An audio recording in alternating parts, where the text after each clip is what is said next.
When you first start with macrame, this standard lark's head knot is a great way to do your pieces, but as you advance, you might want to try one of these other knots just because it makes the knot more secure and holds the lark's head knot where you want it on the dowel.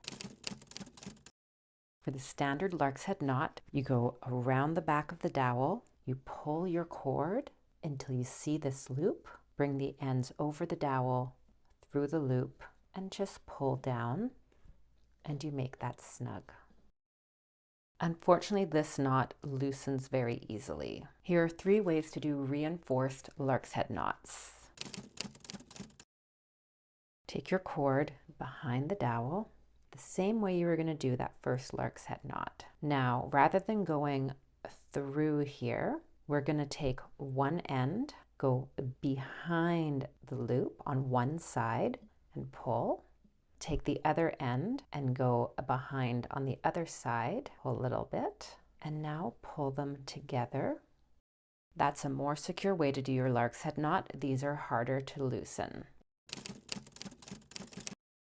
Go around the back, over the top. Now you put the ends through the loop. Now you take the loop, you make an X by twisting it over once. Then you go around the back with that loop, pull it behind, take those ends through that loop now and pull, and you make that snug. Take your ends behind the dowel, take the ends over the dowel and down through the loop. Take the loop, make an X, and then pull the ends up through that loop, and then just pull down and adjust to make it snug.